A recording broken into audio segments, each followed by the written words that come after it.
Can you hear me? Thank you for coming today. Let's start it. Let's start low. I want you all to whisper with me. And then we're going to go gradually. One by one, tone by tone, louder and louder till the entire city can hear us. Let's start. What do we want? When do we want it? Guys, let's start a bit lower. We'll start lower and then we'll go. Shabab, what do we want? When do we want it? What do we want? When do we want it? What do we want? When do we want it? What do we want? When do we want it? What do we want? When do we want it? What do we want? When do we want it? What do we want? When do we want it? What do we want? When do we want it? Look at everyone that's coming now. Look at everyone. What do we tell everyone here? In our thousands, in our millions. We are all Palestinians. In our thousands, in our millions. We are all Palestinians. In our millions, in our billions. We are all Palestinians. In our millions, in our billions. We are all Palestinians. Free, free. Palestine. Free, free. Palestine. Free, free. Palestine. Free, free. We're going to get the speakers on now. And I just want to say today, we've had thousands of members of trade unions come here with their banners, ordinary but working people supporting Palestine.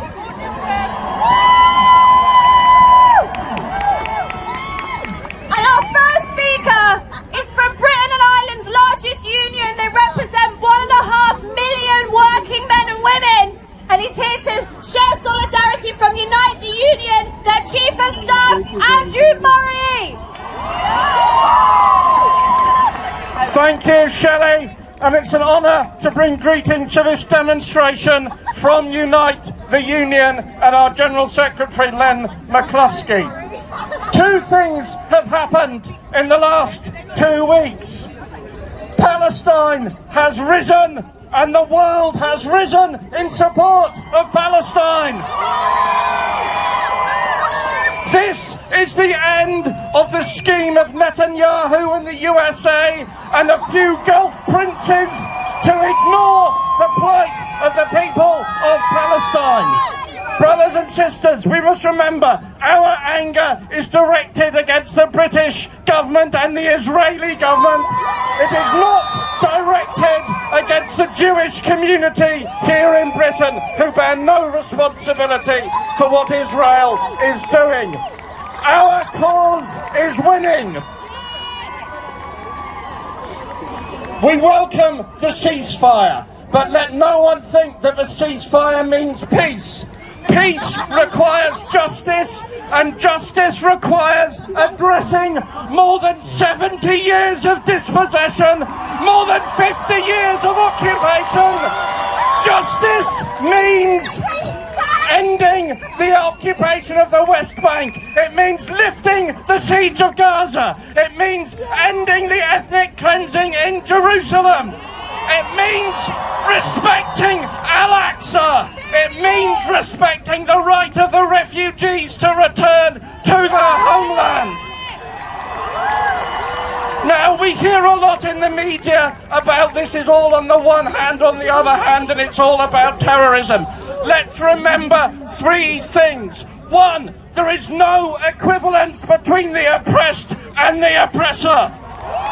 Second, there is no terrorism greater than imperialism and colonialism. And thirdly, the oppressed Palestinian people have the right to resist the occupation.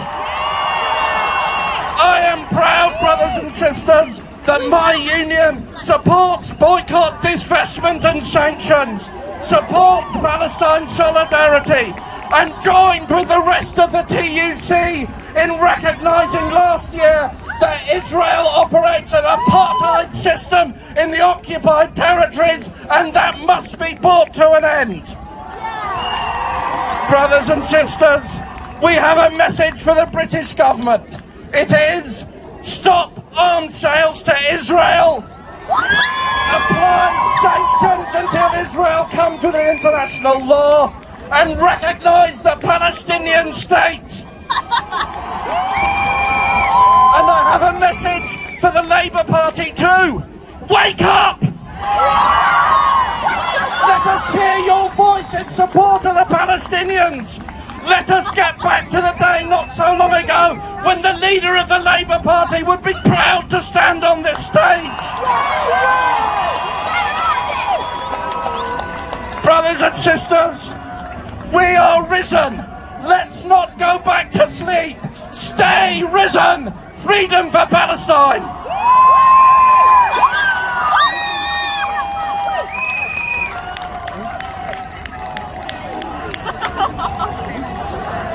Free, free Palestine! Free, free Palestine! Free, free Palestine! Free, free Palestine! Free, free Palestine! Free, free Palestine! Free, free Palestine! All right, thank you, everybody.